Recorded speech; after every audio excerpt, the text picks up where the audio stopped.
तो चलिए दोस्तों, आज के इस वीडियो में हम लोग 2023 का विज्ञान का पेपर सॉल्व करने जा रहे हैं। पेपर का कोड है 824EM, ठीक है। तो चलिए ज़्यादा देर ना करते हुए हम लोग पेपर को सॉल्व करते हैं। दोस्तों क्वेश्चन नंबर 1 आप लोग को स्क्रीन पर दिखाई दे रहा होगा, ठीक है। करा है एक प्रकाश किरण किसी लेंस के भीतर स्थित किसी बिंदु से बिना किसी विचलन के गुजर जाती है, वह बिंदु लेंस का होगा। चार ऑप्शन दे दिया। ऑप्शन ए दे दिया फोकस, बी दे दिया वक्रता केंद्र, सी दे दिया प्रकाशिक केंद्र, डी दे दिया उपरोक्त में से कोई नहीं, ठीक है। हम जानते हैं कोई भी लेंस हो, चाहे अवतल लेंस हो या फिर उत्तल लेंस हो, ठीक है, यदि कोई प्रकाश की किरण प्रकाशिक केंद्र से होकर जाती है तो सीधे निकल जाती है, उसके मार्ग में कोई विचलन नहीं होता है, ठीक है। तो इसका सही आंसर हो जाएगा ऑप्शन नंबर सी, प्रकाशिक केंद्र, क्योंकि प्रकाशिक केंद्र से होकर जाने वाली प्रकाश की किरणें, ठीक है, अपवर्तन के पश्चात सीधी की सीधी निकल जाती है, उनके मार्ग में कोई विचलन नहीं होता है, ठीक है। इसलिए इसका सही आंसर हो जाएगा ऑप्शन नंबर कौन सा, सी, प्रकाशिक केंद्र, ठीक है। चलिए दोस्तों क्वेश्चन 2 को भी सॉल्व करते हैं। क्वेश्चन नंबर 2 आप लोग को स्क्रीन पर दिखाई दे रहा होगा, ठीक है। कह रहा है एक प्रकाश किरण अवतल दर्पण के वक्रता केंद्र से होते हुए दर्पण के पृष्ठ पर आपतित होती है, परावर्तन कोण का मान होगा। चार ऑप्शन दे दिया। ऑप्शन ए दे दिया 60 अंश, बी दे दिया 90 अंश, सी दे दिया 0 अंश और डी दे दिया 120 अंश, ठीक। इसमें भी अभी दर्पण भूल जाइए, हालांकि इसमें दर्पण दिया है, दर्पण अवतल दर्पण दिया, ठीक है। कोई सा भी दर्पण है, यदि कोई प्रकाश की किरण वक्रता केंद्र से होकर आकर आ रही है जो कि दर्पण पे पड़ रही है, तो दर्पण से परावर्तन के पश्चात उसी मार्ग से वापस लौट जाती है। कब? जब वह वक्रता केंद्र से आएगी तब, ठीक है। यह प्रतिबिंब बनाने के नियम जब पढ़ाया जाता है वहाँ बताया जाता है कोई प्रकाश की किरणें कहाँ से वक्रता केंद्र से आएंगी तो दर्पण से परावर्तन के पश्चात उसी मार्ग से यानी उसी रास्ते वापस लौट जाएगी, ठीक है। तो इसलिए यहाँ पर परावर्तन कोण का मान कितना हो जाता है, 0 अंश। कितने अंश हो जाएगा, 0 अंश, ठीक है, जो कि ऑप्शन किस में है, सी में है, ठीक है। तो इसका सही आंसर हो जाएगा ऑप्शन सी, ठीक है। तो चलिए दोस्तों क्वेश्चन नंबर 3 को भी सॉल्व करते हैं। क्वेश्चन नंबर 3 आप लोग को स्क्रीन पर दिखाई दे रहा होगा, ठीक है। कह रहा है एक समान आंख वाला व्यक्ति किसी वस्तु को सुस्पष्ट रूप से देख सकता है यदि वस्तु की दूरी आंख से, ठीक है। ऑप्शन नंबर ए दे दिया 50 सेंटीमीटर से 100 मीटर के बीच हो। ऑप्शन बी दे दिया 25 सेंटीमीटर से अनंत के बीच हो। ऑप्शन सी दे दिया 100 सेंटीमीटर से 1000 मीटर के बीच हो। ऑप्शन डी दे दिया 25 सेंटीमीटर से 150 सेंटीमीटर के बीच हो, ठीक है। चूंकि दोस्तों हम लोग जानते हैं, ठीक है, जब मानव नेत्र पढ़ाया जाता है तो उसमें सबसे पहले यही पढ़ाया जाता है यदि कोई भी व्यक्ति कम से कम 25 सेंटीमीटर देख सकता, अधिक कितना देख सकता है, अनंत देख सकता है। आप 25 से कम भी देख सकते हैं, ऐसी बात नहीं है 25 से कम करेंगे नहीं देख पाएंगे, ठीक है, देख लेंगे लेकिन आपकी आंखों पे दबाव आएगा, इससे आपकी आंखें दर्द होने लगेंगी, सर दर्द करने लगेगा, ठीक है। यानी कम से कम 25 सेंटीमीटर पे रखेंगे तो कोई प्रॉब्लम आपको देखने में नहीं होगा, ठीक है। तो इसलिए इसका सही आंसर हो जाएगा ऑप्शन नंबर बी, ठीक है। 25 सेंटीमीटर से अनंत के बीच में कहीं पर भी वस्तु रहेगा तो आप उसको सुस्पष्ट रूप से अच्छे से देख पाएंगे, ठीक है। तो इसका सही आंसर हो जाएगा कौन सा, ऑप्शन नंबर बी। कितना दिया, 25 सेंटीमीटर से अनंत के बीच में वस्तु होना चाहिए, ठीक है। तो चलिए क्वेश्चन 4 को भी सॉल्व करते हैं। क्वेश्चन नंबर 4 आप लोग को स्क्रीन पर दिखाई दे रहा होगा, ठीक है। कह रहा है किसी परिपथ में लगे विभवांतर को स्थिर रखते हुए परिपथ के प्रतिरोध को तिगुना कर दिया जाता है, ठीक है। परिपथ में धारा हो जाएगी। ऑप्शन नंबर ए दे दिया 3 गुनी, बी दे दिया 1/4, सी दे दिया 2 गुनी और ऑप्शन डी दे दिया कितना, 1/3, ठीक है। चलिए इसको सॉल्व करके देख लेते हैं इसका सही आंसर कौन सा होगा, ठीक है। कह रहा है किसी परिपथ में लगे विभवांतर को स्थिर रखा जाए, ठीक है। एक नियम आप लोग जानते होंगे, ओम का नियम, ठीक है। ओम का नियम क्या कहता है, V बराबर I × R, ठीक है। परिपथ का विभवांतर भी है, उसमें प्रवाहित धारा I है, प्रतिरोध कितना है, R है। इसको मान लिया समीकरण नंबर ए। अब कह विभवांतर को मत बदलिए, विभवांतर को नहीं बदलेंगे, ठीक है। कह कि यदि हम लोग प्रतिरोध को 3 गुना कर दिया जाए तब धारा कितना होगी, प्रतिरोध को कितना करेंगे, 3 गुना, तो धारा बदल जाएगी ना। तो यहाँ पर धारा I है तो यहाँ बदल के कितना मान लेते हैं, धारा कितना हो जाएगी, I1। कब होगी, जब प्रतिरोध को R से कितना कर देंगे, 3R कर दिए, इसको मान लीजिए समीकरण नंबर 2, ठीक है। अब देख लेते हैं धारक के गुना हो जाएगा उससे, ठीक है। तो अच्छा बताइए, हम एक काम करें, समीकरण 1 में 2 से भाग कर दें, समीकरण 1 में क्या कर दें, भाग कर दें, किससे, 2 से भाग करेंगे, V से V कट जाएगा, यानी V/V बराबर इधर कितना हो जाएगा, IR बटे कौन सी, I1 × 3R, ठीक। इधर R से R कट गया, ठीक, इधर V से V कट गया, कितना बचा इधर, 1 बचा, कितना बचा इधर, 1 बचा। अच्छा बताइए है 3 नीचे, इधर जाकर गुणा होगा, ऊपर चल जाएगा, 3 करना 3, अब बट्टे 1 तो लिख ही सकते हैं, बराबर इधर कितना बचा I बट्टे कौन सी I1, I बट्टे I1। अब देखिए आंसर आ गया। अच्छा बताइए, शुरू में धारा कितना था I था, तो I का मान कितना मिला 3 आ गया, बाद में धारा कितना हो गया I1 हो गया, I1 का मान कितना मिल गया 1, यानी पहले 3 था अब कितना हो गया 1, मतलब कहीं 1/3 हो गया का, 3 में से पहले 3 एम्पियर था तो अब 1 एम्पियर बचा, यानी 1 एम्पियर बचने का मतलब पहले 3 था तो 1 हो गया, यानी 1/3 हो गया, कितना हो गया 1/3, यानी ऑप्शन नंबर किस में है, ऑप्शन नंबर डी, यानी इसका सही आंसर हो जाएगा ऑप्शन नंबर डी 1/3। तो दोस्तों क्वेश्चन नंबर 5 आप लोग को स्क्रीन पर दिखाई दे रहा होगा, ठीक है। करा किसी मकान में 200 वोल्ट पर विद्युत आपूर्ति की जाती है, मकान में 100 ओम और 200 ओम प्रतिरोध के 2 विद्युत बल्ब प्रतिदिन 1 घंटा प्रयोग में आते हैं, ठीक है। तो प्रतिदिन विद्युत ऊर्जा की खपत होगी, ऑप्शन ए दे दिया 500 वाट घंटा, बी दे दिया 60 वाट घंटा, सी दे दिया कितना 300 वाट घंटा, और डी दे दिया कितना 900 वाट घंटा, ठीक है। चलिए इसको सॉल्व करके देख लेते हैं, ठीक है। यानी इसमें दे दिए, देखिए कितना वोल्ट दे दिया 200 वोल्ट, यानी वी का मान दे दिया कितना 200 वोल्ट, 200 वोल्ट दे दिया, ये वी का मान दे दिया 200 वोल्ट। चलिए वी का मान लिख लिए हम लोग। इसके बाद कौन सी दे दिया, अब देखिए 2 प्रतिरोध दे दिया, एक 100 ओम दे दिया, एक 200 ओम, ठीक है। यानी एक को मारेंगे R1 बराबर कितना दे दिया 100 ओम दे दिया, ठीक है। और एक को मानेंगे R2 का मान कितना दे दिया 200 ओम, R2 का मान कितना दे दिया 200 ओम दे दिया, ठीक है। चलिए अब देखिए इसमें हमको ज्ञात क्या करना, हमसे अंतिम में यही पूछा है प्रतिदिन कितना विद्युत ऊर्जा खपत होगी, ठीक है। चलिए अब विद्युत ऊर्जा निकालने से पहले हमको विद्युत शक्ति यहाँ पता करना पड़ेगा, ठीक है। तो एक फार्मूला हम जानते हैं, P बराबर V स्क्वायर बटे R, P बराबर कितना होता है V स्क्वायर बटे R, ठीक है। यानी इस बल्ब की शक्ति ज्ञात करेंगे, एक बार इस बल्ब की शक्ति, ठीक है। तो इसका ज्ञात करेंगे तो यहाँ R1 रख देंगे, इसका ज्ञात करेंगे तो R2 रख लेंगे, ठीक है। तो यहाँ एक बार P1 निकलेगा, एक बार P2, फिर दोनों को जोड़ लेंगे हम लोग, ठीक है। P1 बराबर कितना हो जाएगा, इधर V का मान कितना दे दिया 200, तो 200 का स्क्वायर का मतलब 200 दो बार लिख लें का, 200 दो बार स्क्वायर था तो 2 बार लिख लिए, R1 का वैल्यू कितना 100, ठीक है। 100 से 2 जीरो से 2 जीरो कट गया, 2 दूना 4, ठीक है। P1 का मान कितना हो गया 400 वाट, कितना वाट आ गया 408, यानी शक्ति का मात्रा क्या होता है वाट आ गया, ठीक है। अब इसी तरह हम लोग P2 निकाल लेते हैं, कौन सी निकालेंगे P2, जब P2 निकालेंगे तो V स्क्वायर बटे, ठीक है, यहाँ कौन सी हो जाएगा R2, तो P2 बराबर कितना हो जाएगा, ध्यान से देखिएगा, V का मान फिर 200 दिया तो 200 इंटू 200 स्क्वायर था तो 2 बार लिख लिए, R2 का मान कितना दे दिया 200 से 200 कट गया, यानी P2 बराबर कितना मिल गया यहाँ पर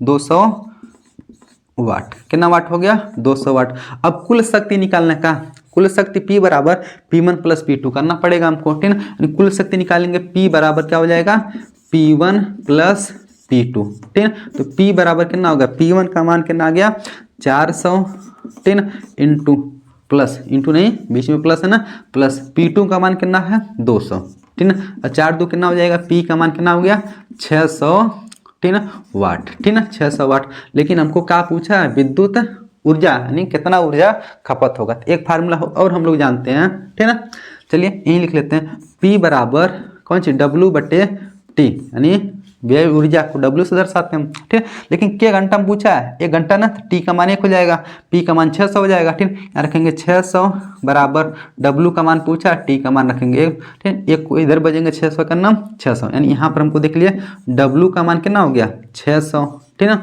इसका मात्रक P का मात्रक वाट और T का मात्रक क्या हो जाएगा घंटा, 600 वाट घंटा, ठीक है ना। तो देख लीजिए 600 वाट घंटा ऑप्शन किस में है, 600 वाट घंटा ऑप्शन नंबर किस में है, तो बी। इसका सही आंसर हो जाएगा option number B. Question number 6 आप लोग को स्क्रीन पर दिखाई दे रहा होगा, ठीक है। करा किसी गोली दर्पण तथा किसी गोली लेंस की फोकस दूरियां -25 सेंटीमीटर है, ठीक है। संभवतः दर्पण एवं लेंस हैं। 4 ऑप्शन दे दिया, ऑप्शन ए दे दिया दर्पण उत्तल तथा लेंस अवतल, बी दे दिया है दर्पण अवतल लेंस उत्तल, सी दे दिया है दोनों उत्तल, डी दे दिया है दोनों अवतल, ठीक है। चलिए देख लेते हैं किस दर्पण और किस लेंस का फोकस दूरी माइनस होता है, ठीक है। चलिए एक दर्पण बनाने जा रहे हैं, ध्यान से देखिएगा, ये कौन सा दर्पण है, तो ई अवतल दर्पण है, अवतल दर्पण है ना, ठीक है। चलिए अवतल दर्पण इसका मुख्य अक्ष हो गया, इसको क्या बोलते हैं हम लोग, ध्रुव बोलते हैं। क्या बोलते हैं, ध्रुव, इसको दर्शाते हैं पी से, ठीक है ना। अब आप लोग जब चिन्ह परिपाटी पढ़े होंगे, ठीक है, यहाँ पर एक चतुर्थांश खींचेंगे इस तरह से, देख लीजिए, ध्यान से देखिएगा, इधर की दूरी क्या होती है प्लस, इधर की दूरी क्या होती है माइनस, ऊपर की दूरी प्लस, नीचे की दूरी क्या होती है माइनस, ठीक है। अच्छा इसका बताइए सेंटर इधर मिला ना, जब इधर मिलेगा तो वक्रता केंद्र भी इधर मिलेगा, फोकस भी इधर मिलेगा। अच्छा बताइए इधर जब फोकस मिल रहा है, इधर की दूरी क्या है माइनस है, यानी मतलब देख रहे हैं अवतल दर्पण, अवतल दर्पण, अवतल दर्पण का फोकस दूरी क्या होता है माइनस, ठीक है। चलिए लेंस भी देख लेते हैं, किस लेंस का फोकस दूरी माइनस होता है, ठीक है। चलिए एक लेंस बना रहे हैं, वही लेंस, ठीक है, यानी अवतल लेंस, ठीक है। कौन सा लेंस बना रहे हैं, अवतल लेंस। इसका क्या हो जाएगा मुख्य अक्ष हो जाएगा, ठीक है। चलिए इसका क्या हो जाएगा प्रकाशिक केंद्र हो जाएगा, ठीक। हम जानते हैं कोई प्रकाश किरण मुख्य अक्ष के समांतर आती है, ठीक ना, तो अवतल लेंस से ठीक ना अपवर्तन के पश्चात, ठीक ना, ये कहाँ से मुख्य फोकस F2 से होकर जाती हुई प्रतीत होती है, यानी ऐसा प्रतीत होगा कि कहाँ से जा रहा है F2 से, यानी इसका मुख्य फोकस किधर मिला बाएं साइड में। अब बाएं साइड की दूरी क्या होती है माइनस होती है, इसलिए देख लीजिए चाहे अवतल दर्पण है चाहे अवतल लेंस रहे, दोनों की फोकस दूरी क्या होती है माइनस, ठीक ना। तो ऑप्शन नंबर कौन सा सही है इसका, यानी दोनों क्या होंगे अवतल होंगे, ठीक ना, ऑप्शन नंबर डी इसका सही है। तो दोस्तों क्वेश्चन नंबर 7 आप लोग को स्क्रीन पर दिखाई दे रहा होगा, ठीक है। करा किसी विद्युत परिपथ में 1 ओम 4 ओम और 6 ओम के 3 प्रतिरोध श्रेणी क्रम में जुड़े हैं, परिपथ में 2 एम्पियर की धारा प्रवाहित हो रही है, तो प्रत्येक प्रतिरोध के सिरों के बीच का विभवांतर क्रमशः होगा। 4 ऑप्शन दे दिया, ठीक है। पहले दे दिया 4 वोल्ट 8 वोल्ट 12 वोल्ट, बी दे दिया 6 वोल्ट 8 वोल्ट 12 वोल्ट, सी दे दिया 4 volt 8 volt 10 volt, option D दे दिया 2 वोल्ट 6 वोल्ट और 8 वोल्ट, ठीक है। चलिए इसको लगा कर देख लेते हैं कौन सा इसका सही आंसर होगा, ठीक है। तो क्या प्रतिरोध है 3 प्रतिरोध, किस क्रम में है श्रेणी क्रम में, ठीक है। चलिए श्रेणी क्रम में 3 प्रतिरोध हम लोग बना लेते हैं, ठीक है। चलिए 1 प्रतिरोध हो गया, 2 प्रतिरोध हो गया और 3 प्रतिरोध हो गया, ठीक है। चलिए पूरा विद्युत परिपथ बनाना चाहते हैं बना लीजिए, ठीक है। चलिए इसको हम क्या कर दिए एक्सेल से जोड़ दिए, यहाँ पर कुंजी भी लगा दिए, ठीक है। चलिए ज़्यादा कुछ नहीं जोड़ेंगे, बस हम लोग को सवाल सॉल्व करना, ठीक है। इस तीनों का, ठीक है, इन कितना कितना ओम का प्रतिरोध है, तीनों का मान दे दिया गया। एक कितना है 2 ओम है, ठीक है, एक कितना है 4 ओम है, एक कितना है 6 ओम है। पूरे में प्रवाहित धारा कितना दे दिया 2 एम्पियर, यानी यहाँ से धारा जो निकल रहा I बराबर 2 एम्पियर। किस क्रम में है श्रेणी क्रम में है, सीरीज में जुड़ा, इसलिए सब में धारा कितना बहेगा 2 एम्पियर का, यानी 2 एम्पियर इसमें भी 2 एम्पियर इसमें भी 2 एम्पियर इसमें भी, यानी यहाँ पर I का मान कितना है 2 एम्पियर, यहाँ पर भी I का मान कितना होगा 2 एम्पियर, यहाँ पर भी I का मान कितना होगा 2 एम्पियर, ठीक है।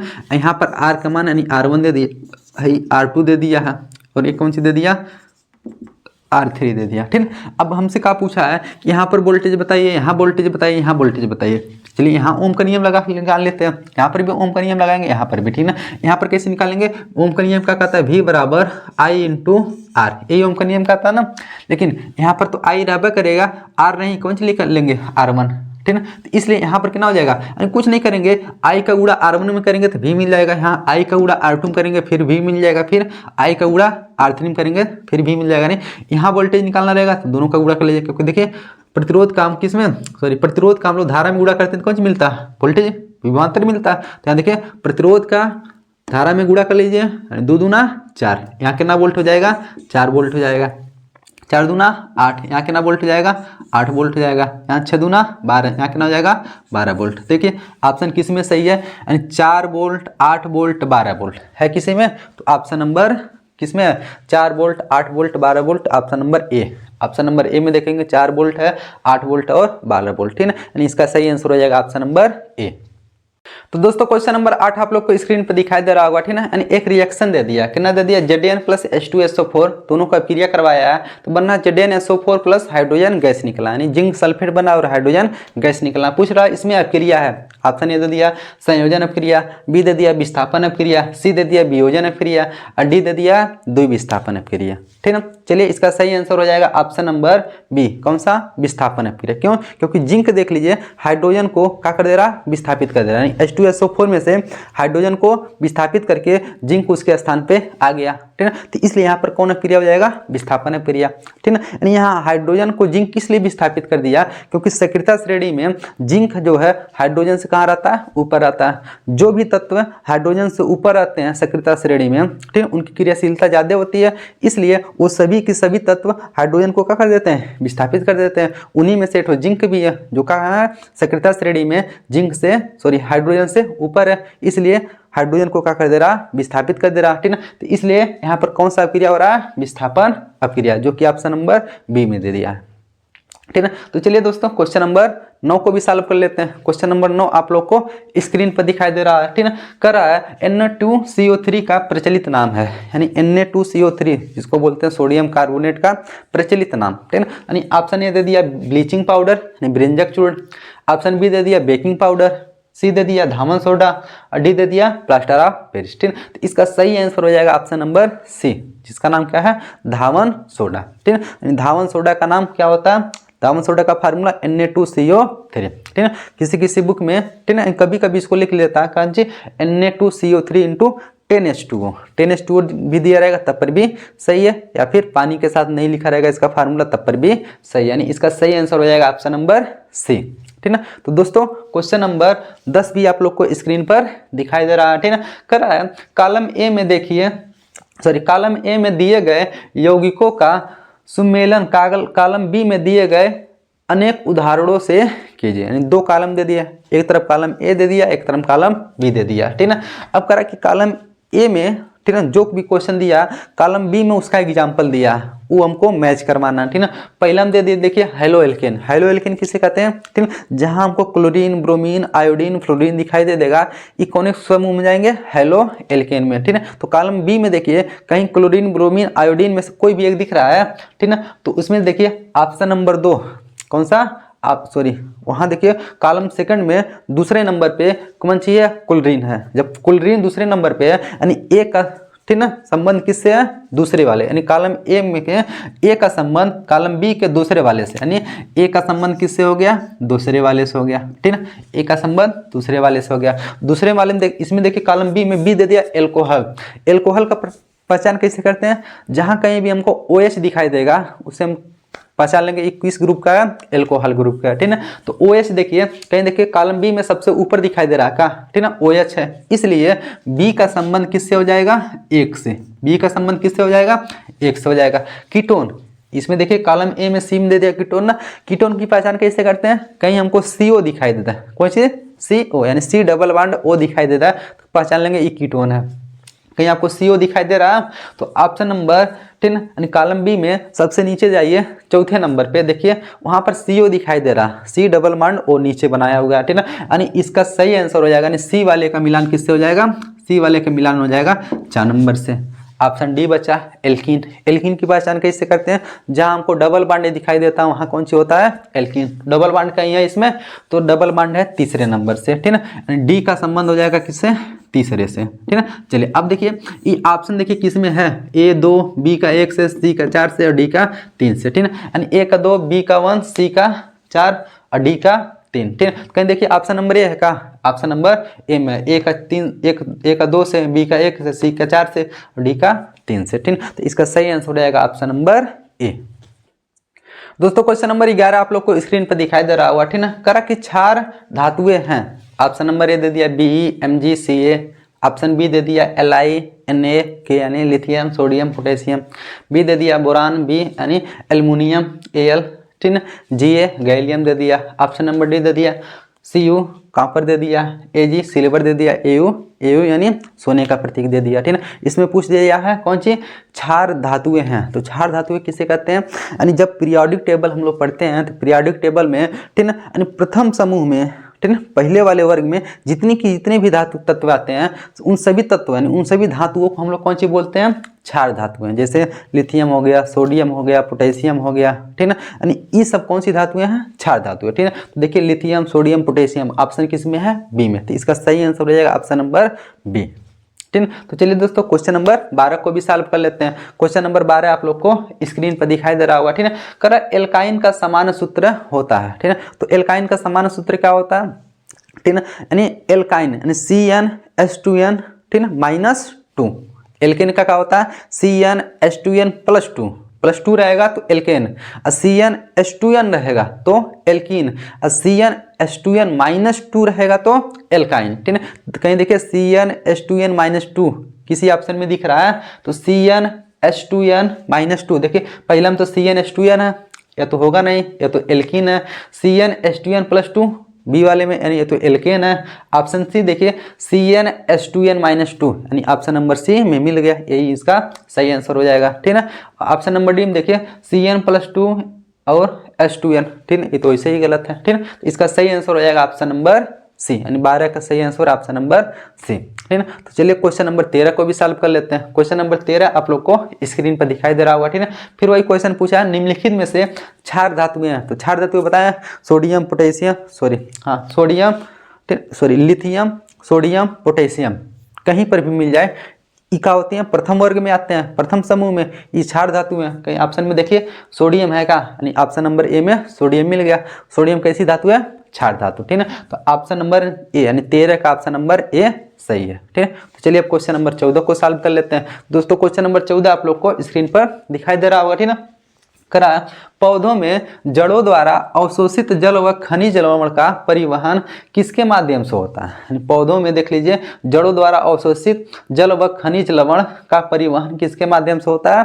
ठीक, तो इसका सही आंसर हो जाएगा, ठीक है, तो जाइलम द्वारा। 4 ऑप्शन दे दिया ना, पहले में जाइलम, दूसरा में फ्लोएम, तीसरा में रंध्र, चौथे में कैम्बियम दे दिया। ठीक है, तो इसका सही आंसर हो जाएगा जाइलम। ठीक है, पौधों में 2 प्रकार के उत्तक पाए जाते हैं, एक को बोलते हैं जाइलम उत्तक, एक को फ्लोएम उत्तक। ठीक है, तो जाइलम उत्तक का काम होता है कि जड़ों से जो भी खनिज तत्व रहेगा, जो भी पोषक तत्व रहेगा, जल रहेगा, ठीक, उस सबको कहाँ तक पहुँचाएगा? पत्तियों तक। यानी जल हो गया, खनिज तत्व हो गया, ठीक ना, पोषक तत्व जो भी होते हैं जड़ों से उठाएगा जमीन में से, उसको ले जाकर के पत्तियों तक पहुँचा देगा। अब पत्तियों में जो भी भोजन बनेगा, जो भी खाद्य पदार्थ बनेगा, उसको पूरे पौधों में पहुँचाने का काम कौन करता है? फ्लोएम। ठीक है, तो यहाँ पर क्या पूछ रहा है? जल और खनिज का, इसका परिवहन कौन करता है?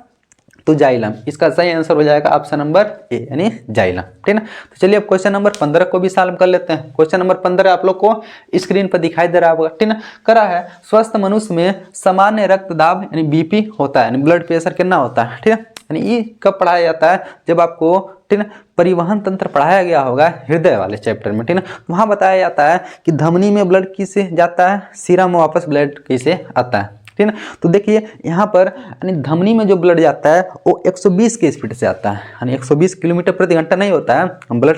ठीक है, ब्लड का यानी बीपी नापने का अलग, ठीक है, पैमाना होता है। ठीक है, यहाँ बस इतना समझिए 120 से जाता है, वापस जब आता है तो 80 से आता है। ठीक है, तो इसका सही आंसर हो जाएगा 120/80। कहीं देखिए ऑप्शन नंबर किस में है?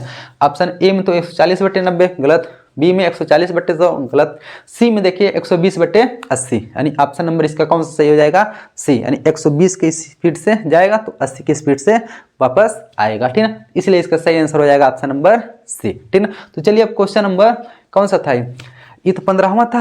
क्वेश्चन नंबर 16 को भी सॉल्व कर लेते हैं। क्वेश्चन नंबर 16 आप लोग को स्क्रीन पर दिखाई दे रहा होगा। ठीक है, करा है निम्नलिखित में से कौन सा समजात अंगों का सर्वश्रेष्ठ उदाहरण है? ठीक है, यानी ऑप्शन ए दे दिया है चमगादड़ व पक्षियों के पंख, बी दे दिया है पक्षियों के पंख व स्तनधारियों के अग्रपाद, ठीक, सी दे दिया है पक्षियों व कीटों के पंख, ठीक, डी दे दिया है कीटों व चमगादड़ के पंख। अब देखिए यहाँ पर समजात अंग होते क्या है? ठीक है, यानी ऐसे अंग जिनका उत्पत्ति एक ही स्थान से होता है, यानी जिनकी आंतरिक संरचना लगभग सेम होती है लेकिन उनका कार्य अलग अलग होता है। ऐसे अंगों को क्या बोलते हैं हम लोग? समजात अंग। ठीक है, जैसे मान लीजिए पक्षियों का जहाँ से पंख निकलता है वहीं से हम लोग का हाथ देखिए निकला हुआ है ना, लेकिन पक्षी क्या करती है? पंख से उड़ती है, हम लोग हाथ से उड़ पाएंगे? नहीं।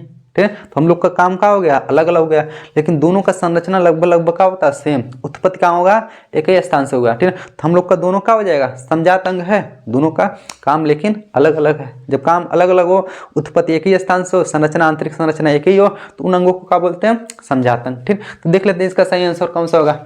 ऑप्शन ए दिया चमगादड़ व पक्षियों के पंख। देखिए चमगादड़ पंख से उड़ती है, पक्षियां भी पंख से उड़ती हैं, काम तो सेम है, इसका आंसर होगा ही नहीं, काम अलग अलग होना चाहिए। ठीक है, बी दे दिया पक्षियों के पंख व स्तनधारियों के अग्रपाद। अग्रपाद का मतलब होता है हाथ, ठीक है, पश्चपाद का मतलब होता है पैर। अब बताइए पक्षियों के पंख तो उड़ते हैं, मतलब स्तनधारियों ठीक ना, कि अग्रपाद, उससे क्या होते हैं, काम उम करते हैं या फिर बंदर उंदर चलने भी वो क्या करते हैं, सहायता प्रदान करता है अग्रपाद। ठीक, देखिए काम अलग अलग हो गए क्या, ठीक है। स्तनधारी इससे उड़ते नहीं है लेकिन पक्षियां इससे उड़ती हैं, काम अलग अलग हो गया, इसलिए इसका सही आंसर हो जाएगा ऑप्शन नंबर बी। सी देख लीजिए, पक्षी व कीटों के पंख, देखिए पक्षी के पंख, कीट के पंख एक ही स्थान से तो उत्पन्न हुए हैं लेकिन दोनों का काम उड़ना होता है, दोनों का काम सेम हो गया। ठीक ना, डी दे दिया, कीटों व चमगादड़ के पंख, देखिए दोनों को पंख है, उत्पत्ति एक ही स्थान से लेकिन दोनों उड़ते हैं, काम अलग अलग नहीं हुआ। जहां काम अलग अलग होगा वही समझाता अंग कहलाएगा। ठीक ना, तो इसका सही आंसर हो जाएगा ऑप्शन नंबर बी, पक्षियों के पंख, स्तनधारियों के अग्रपाद। क्योंकि देखिए पंख, पक्षियां पंख से उड़ती हैं, स्तनधारी अग्रपाद से उड़ते हैं नहीं है, काम अलग अलग है लेकिन दोनों की संरचना सेम है, इसलिए इसका सही आंसर हो जाएगा ऑप्शन नंबर बी। तो दोस्तों क्वेश्चन नंबर 17 आप लोग को स्क्रीन पर दिखाई दे रहा होगा। ठीक ना, करा मेंडल के अनुसार मटर के पौधों में निम्नलिखित में से कौन सा जीनोटाइप लंबे तने व झुर्रीदार बीजों के लक्षण व्यक्त करेगा। ठीक ना, ऑप्शन ए में देखे दिया दोनों कैपिटल टी और कैपिटल आर दे दिया। ठीक ना, बी में दे दिया दो ठो स्मॉल टी दे दिया और दो ठो बड़ा वाला आर यानी कैपिटल आर दे दिया। सी में दे दिया डबल कैपिटल टी दे दिया और डबल स्मॉल आर दे दिया। ऑप्शन नंबर डी में दे दिया, ठीक है, स्मॉल डबल टी और स्मॉल डबल आर। यानी क्वेश्चन में पूछा क्या है, जीनोटाइप लंबे तने, तना का होना चाहिए लंबा, ठीक है ना, और बीज कैसा होना चाहिए झुर्रीदार। झुर्रीदार बीज कब होगा, ठीक है, जब उसमें ठीक है अप्रभावी लक्षण पहुंचेगा। अप्रभावी लक्षण मतलब स्मॉल आर वाला पहुंचेगा, ठीक है ना। तो देखिए डबल स्मॉल आर किसमें है, ऑप्शन नंबर सी और ऑप्शन नंबर किसमें डी, ठीक है ना। ऑप्शन ए भी तो इससे कट गया, वहां कैपिटल आर है, ठीक है, प्रभावी लक्षण कैपिटल आर यानी बीज गोल हो जाएगा, हमको बीज चाहिए कैसा झुर्रीदार, तो ऑप्शन ए भी तो इसे कट गया। अब सी और डी में देखिए पौधा लंबा चाहिए लेकिन डी वाले ऑप्शन में देखिए दोनों स्मॉल टी है, जब स्मॉल टी रहेगा तो पौधा तो बौना हो जाएगा, ठीक है, इसलिए ठीक है इसका सही आंसर हो जाएगा ऑप्शन नंबर सी यानी कैपिटल टी और स्मॉल आर, यानी डबल कैपिटल टी और double small R. Double capital T से पौधा लंबा हो जाएगा, ठीक है ना, स्मॉल आर डबल से क्या हो जाएगा पौधा बीज का हो जाएगा झुर्रीदार हो जाएगा, ठीक है। तो इसका सही आंसर हो जाएगा ऑप्शन नंबर सी, यानी क्वेश्चन नंबर 17 का सही आंसर ऑप्शन नंबर सी, ठीक है। तो चलिए अब क्वेश्चन नंबर 18 को भी सॉल्व कर लेते हैं। क्वेश्चन नंबर 18 आप लोग को स्क्रीन पर दिखाई दे रहा होगा, ठीक है। करा कि द्विविखंडन विधि द्वारा अलैंगिक जनन होता है, द्विविखंडन विधि द्वारा अलैंगिक जनन होता है, ठीक है। ऑप्शन ए दे दिया अमीबा में, बी प्लाज्मोडियम में, ठीक है, सी ब्रायोफिलम यानी अजूबा में, ऑप्शन नंबर डी दे दिया किसमें आलू में, ठीक है। तो इसका सही आंसर हो जाएगा ऑप्शन नंबर ए, किसमें अमीबा में। अमीबा में जनन की प्रक्रिया होती है, यानी एक अमीबा से दूसरा अमीबा बनाना रहेगा, ठीक है, तो उसमें द्विविखंडन विधि से क्या होता है जनन होता है, ठीक है। यानी अमीबा अपने शरीर को दो भागों में तोड़ लेता है, इससे दो अमीबा का निर्माण हो जाता है, ठीक है। तो इसलिए इसका सही आंसर हो जाएगा कौन सा अमीबा, यानी ऑप्शन नंबर ए, यानी क्वेश्चन नंबर 18 का ऑप्शन नंबर ए हो जाएगा, ठीक है। चलिए अब क्वेश्चन नंबर 19 को भी सॉल्व कर लेते हैं। क्वेश्चन नंबर 19 आप लोग को स्क्रीन पर दिखाई दे रहा होगा, ठीक है। करा है स्थानीय निवासियों द्वारा वन संपदा को बचाने हेतु प्रसिद्ध चिपको आंदोलन कहाँ आयोजित हुआ था, ठीक है ना। ऑप्शन ए दे दिया हिमाचल के गढ़वाल क्षेत्र में, बी दे दिया राजस्थान के अरावली क्षेत्र में, सी दे दिया दक्षिण भारत के नीलगिरी क्षेत्र में, डी दे दिया मध्य प्रदेश में, ठीक है। तो इसका सही आंसर हो जाएगा ऑप्शन नंबर ए, यानी हिमालय के गढ़वाल क्षेत्र में, यानी लगभग उत्तराखंड, ठीक है ना, यानी उत्तराखंड में इस चिपको आंदोलन का स्टार्ट हुआ था। तो उत्तराखंड देखिए हिमालय के संपर्क में आता है, ठीक है ना, तो इसलिए इसका सही आंसर हो जाएगा हिमालय के गढ़वाल क्षेत्र में, किसमें हिमालय के गढ़वाल क्षेत्र में चिपको आंदोलन की शुरुआत की गई थी, ठीक है। तो क्वेश्चन नंबर 19 का ऑप्शन नंबर कौन सा हो जाएगा, ए सही हो जाएगा, ठीक है। चलिए क्वेश्चन नंबर 20 को भी सॉल्व कर लेते हैं, ठीक है। ये हम लोग का लास्ट क्वेश्चन हो जाएगा, ठीक है। क्वेश्चन नंबर 20, ठीक करा है, ठीक है, जठर ग्रंथियां उपस्थित होती हैं। ऑप्शन ए दे दिया छोटी आंत में, बी दे दिया अमाशय में, सी दे दिया अग्नाशय में, ठीक है, और डी दे दिया बड़ी आंत में, ठीक है। हम जानते हैं जठर ग्रंथियां यानी कहाँ स्थित होती है, हमारे पेट में, ठीक है। पेट को क्या बोलते हैं हम लोग, अमाशय बोलते हैं, ठीक है। वहीं तो हमारे अमाशय में जठर रस निकलता है। जठर रस कहाँ से निकलता है, इन्हीं ग्रंथियों द्वारा, जठर ग्रंथियों द्वारा, ठीक है ना। तो इसका सही आंसर हो जाएगा जठर ग्रंथियां कहाँ पाई जाती है, हमारे अमाशय में, ठीक है ना। तो ऑप्शन नंबर किस में दे दिया, अमाशय बी में दे दिया, ठीक है ना। इसका सही आंसर हो जाएगा ऑप्शन नंबर बी, ठीक है। तो दोस्तों आज के लिए बस इतना है, फिर अब अगले वीडियो में हम लोग किसी अन्य ईयर का यानी किसी अन्य दूसरे साल का कोई क्वेश्चन पेपर सॉल्व कर लेंगे, ठीक है। आज के लिए इतना ही मिलेंगे नेक्स्ट वीडियो में, तब तक के लिए जय